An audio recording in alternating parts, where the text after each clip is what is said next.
ಎಲ್ಲರಿಗೂ ನಮಸ್ಕಾರ. ಇವತ್ತಿನ ವಿಡಿಯೋದಲ್ಲಿ ಮಶ್ರೂಮ್ ಫ್ರೈಡ್ ರೈಸ್ನ ಹೇಗೆ ಮಾಡೋದು ಅಂತ ತೋರಿಸ್ತಾ ಇದ್ದೀನಿ. ಪಕ್ಕಾ ಸ್ಟ್ರೀಟ್ ಸ್ಟೈಲಲ್ಲಿ ತುಂಬಾ ಟೇಸ್ಟಿಯಾಗಿ ತುಂಬ ಕ್ವಿಕ್ಕಾಗಿ ಮಾಡ್ಕೋಬೋದು. ಒಂದು 10 ನಿಮಿಷ ಟೈಮ್ ಇದ್ದರೆ ಸಾಕು. ಬೆಳಗ್ಗೆ ಬ್ರೇಕ್ಫಾಸ್ಟ್ಗಾಗಿರ್ಬೋದು, ನೈಟ್ ಡಿನ್ನರ್ಗಾಗಿರ್ಬೋದು ಈ ರೆಸಿಪಿನ ಒಂದ್ಸಲ ಟ್ರೈ ಮಾಡಿ. ತುಂಬಾ ಟೇಸ್ಟಿಯಾಗಿ ಇರುತ್ತೆ. ಅದಕ್ಕಿಂತ ಮುಂಚೆ ಯಾರೆಲ್ಲ ನನ್ನ ಚಾನಲ್ನ ಹೊಸದಾಗಿ ನೋಡ್ತಾ ಇದ್ದೀರಾ ದಯವಿಟ್ಟು ಸಬ್ಸ್ಕ್ರೈಬ್ ಮಾಡಿಕೊಂಡು ಪಕ್ಕದಲ್ಲಿರೋ ಬೆಲ್ಲೈಕನನ್ನು ಪ್ರೆಸ್ ಮಾಡಿ ಸಪೋರ್ಟ್ ಮಾಡೋದನ್ನು ಮರಿಬೇಡಿ. ವಿಡಿಯೋ ಇಷ್ಟ ಆಗಿದರೆ ಒಂದು ಲೈಕ್ ಮಾಡಿ. ಬನ್ನಿ ಇವಾಗ ಹೇಗೆ ಮಾಡೋದು ಅಂತ ನೋಡೋಣ. ನಾನಿಲ್ಲಿ 200 ಗ್ರಾಮ್ ಆಗೋವಷ್ಟು ಬಟನ್ ಮಶ್ರೂಮ್ನ ತೊಗೊಂಡಿದ್ದೀನಿ. ಮಶ್ರೂಮ್ನ ಚೆನ್ನಾಗಿ ತೊಳೆದು ಕ್ಲೀನ್ ಮಾಡಿ ಇಟ್ಕೋಬೇಕು. ನೋಡಿ ನಾನಿಲ್ಲಿ ಒಂದು 3ರಿಂದ 4 ಸಲ ತೊಳೆದು ಇಟ್ಕೊಂಡಿದ್ದೀನಿ. ನೀವು ಜಾಸ್ತಿ ಕ್ವಾಂಟಿಟಿಲಿ ಬೇಕು ಅಂದರೆ ಜಾಸ್ತಿ ಮಶ್ರೂಮ್ನು ಕೂಡ ಹಾಕೋಬೋದು. ತುಂಬಾ ಚೆನ್ನಾಗಿರುತ್ತೆ ಮಶ್ರೂಮ್ ಫ್ರೈಡ್ ರೈಸ್.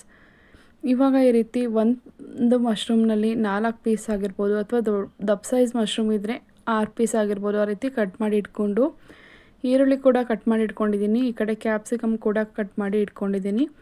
ಈ ಕಡೆ ಒಂದು ಪಾತ್ರೆ ಬಿಸಿ ಇಟ್ಕೊಂಡಿದ್ದೀನಿ. ಪಾತ್ರೆ ಚೆನ್ನಾಗಿ ಕಾಯ್ದಾದ್ಮೇಲೆ 2ರಿಂದ 3 ಸ್ಪೂನ್ ಆಗೋಷ್ಟು ಎಣ್ಣೆನ ಹಾಕ್ಕೊಳ್ತಾ ಇದ್ದೀನಿ. ಎಣ್ಣೆ ಚೆನ್ನಾಗಿ ಕಾಯ್ದಾದ್ಮೇಲೆ ಹೆಚ್ಚಿಟ್ಕೊಂಡಿರೋ ಅಂಥ ಈರುಳ್ಳಿನ ಹಾಕ್ಕೊಳ್ತಾ ಇದ್ದೀನಿ. ಫ್ರೈಡ್ ರೈಸ್ಗೆ ಈರುಳ್ಳಿ ಈ ರೀತಿ ಉದ್ದಾಗಿ ಇರಬೇಕು, ಕಟ್ ಮಾಡಿ ಹಾಕೋಬೇಕು.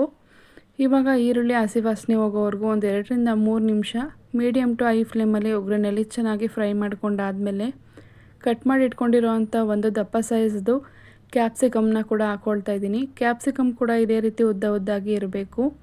ಕ್ಯಾಪ್ಸಿಕಮ್ ಒಂದು ಅರ್ಧ ಅಥವಾ 1 ನಿಮಿಷ ಚೆನ್ನಾಗಿ ಫ್ರೈ ಆದಮೇಲೆ ಕಟ್ ಮಾಡಿ ಇಟ್ಕೊಂಡಿರೋಂಥ ಮಶ್ರೂಮ್ನ ಹಾಕ್ಕೊಳ್ತಾ ಇದ್ದೀನಿ.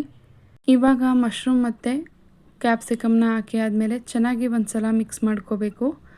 ಒಂದು ಅರ್ಧ ಸ್ಪೂನ್ ಆಗೋಷ್ಟು ಅರಶಿನ ಹಾಕ್ಕೊಳ್ತಾ ಇದ್ದೀನಿ. ಸ್ವಲ್ಪ ಉಪ್ಪನ್ನ ಹಾಕ್ಕೊಳ್ತಾ ಇದ್ದೀನಿ, ಬೇಗ ಸಾಫ್ಟಾಗಿ ಬೇಯುತ್ತೆ ಅಂತ. ಅರಶಿನ ಮತ್ತು ಉಪ್ಪು ಆದಮೇಲೆ ಚೆನ್ನಾಗಿ ಮಿಕ್ಸ್ ಮಾಡ್ಕೋಬೇಕು.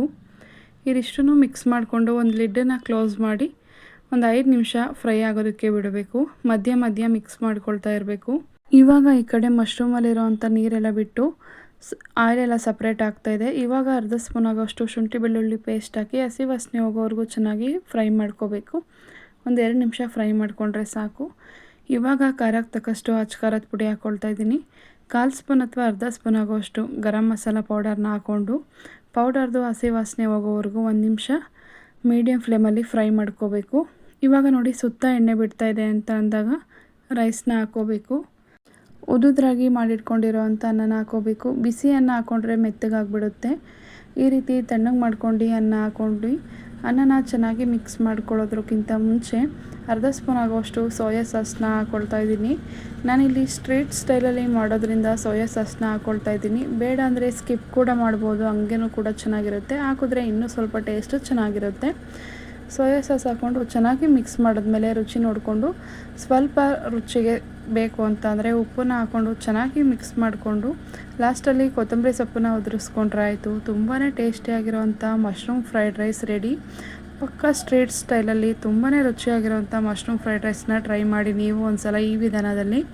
ಇವಾಗ ನೋಡಿ ಸರ್ವ್ ಮಾಡ್ತಾಯಿದ್ದೀನಿ. ಟೇಸ್ಟ್ ಅಂತೂ ತುಂಬಾ ಚೆನ್ನಾಗಿತ್ತು. ನೀವು ನನ್ನ ಚಾನಲ್ನ ಸಬ್ಸ್ಕ್ರೈಬ್ ಮಾಡಿಕೊಂಡು ಸಪೋರ್ಟ್ ಮಾಡಿ. ವಿಡಿಯೋ ಇಷ್ಟ ಆದರೆ ಲೈಕ್ ಮಾಡಿ. Thank you.